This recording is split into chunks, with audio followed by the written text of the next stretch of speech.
Have you ever felt weighed down by the heavy burden of emotional attachment, trapped in a cycle that seems impossible to escape? It's a common struggle, one that can leave you feeling powerless and stuck. But here's the good news. Change isn't just possible, it's within your reach.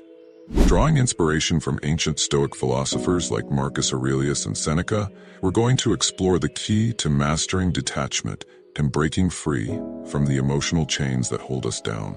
In this transformative video, we'll dive into the deep principles of Stoicism, helping guide you toward emotional freedom. By applying these timeless teachings, you'll discover practical and healthy ways to detach from someone or something that weighs heavily on your mind. Say goodbye to the mental chains of attachment and welcome a new sense of clarity and focus on what truly matters in your life. If you believe in the power of personal growth and are ready to break free from the chains of emotional attachment, this video is for you. Let's begin. Number 1. The power of detachment. Why is detachment important? Think about it. When we hold on too tightly to people or situations, they begin to control us. It's like handing someone else the remote to your feelings, letting them flip through the channels at will. Their influence dictates your happiness, your sadness, and sometimes even pushes people to make irreversible decisions. Detachment doesn't mean you stop caring. It means you start giving things outside of your control the proper weight. Imagine your emotions are like a kite. Each string attached to someone or something represents a potential direction for your feelings to be pulled. If you hold on to too many strings or grip one too tightly, you'll find yourself at the mercy of the wind. Stoicism teaches us to loosen our grip, to understand that while we can't control the wind, we can choose which strings to hold on to. This doesn't make you cold or indifferent, it makes you grounded and resilient. Let's get practical. Start by identifying what or who you're overly attached to, and then ask yourself why. Are you seeking validation, afraid of loneliness, or something else? Understanding the root of your attachment is the first step to loosening its grip. Engage in activities that give you a sense of purpose and satisfaction, rather than allowing any one thing or person to anchor you down. In essence, detachment sets you free. Number 2. Understanding attachment. You need to realize that attachment often stems from the ego. Let's strip things back to basics. At our core, we are creatures of love. Think about a newborn baby, radiating joy, untouched by the complexities of ego. But as we grow older, our ego takes over, cluttering our lives with attachments. These attachments, whether to people or ideals, cloud our judgment and distract us from our essence, which is love. Remember, attachment is a game of the ego, the opposite of love and self-contentment.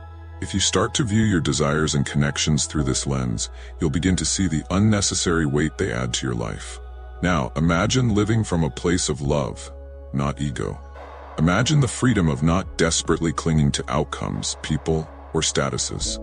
Living from love allows you to trust in abundance, to believe that what's meant for you will come. This isn't wishful thinking. It's a deep belief in your value and capabilities. It empowers you to let go, recognizing that attachments are just anchors, limiting the vast ocean you're meant to explore. So how do we start untangling from these anchors? Begin by acknowledging your attachment. See it for what it is, a product of your ego, seeking security and validation. Then, shift your perspective and realize that your worth isn't tied to this attachment. Your essence, your core, is enough. This understanding won't happen overnight, but with deliberate practice, you can prioritize your inner peace over external validation. Lastly, embrace the concept of abundance. When you let go of the fear of loss, life has a way of rewarding you with more than what was released. Detachment doesn't mean you care less. It means you understand better. It's about staying true to your essence, letting love guide you rather than fear. Number 3. The illusion of the ego. Our ego often tricks us into thinking we're not good enough, or that someone else's life is somehow better, causing us to emotionally cling to others for validation. This can lead us to idolize people, putting them on a pedestal as if they possess something unattainable. But when we strip away the layers, we realize that no one holds a special ticket. We are all equally vulnerable, equally human. It's important to face this illusion head-on. Don't let it distort how you view yourself or others. Self-confidence and inner healing are crucial, and it's okay to remind yourself that you're amazing, special, and unique. This practice builds self-esteem and nurtures your inner child.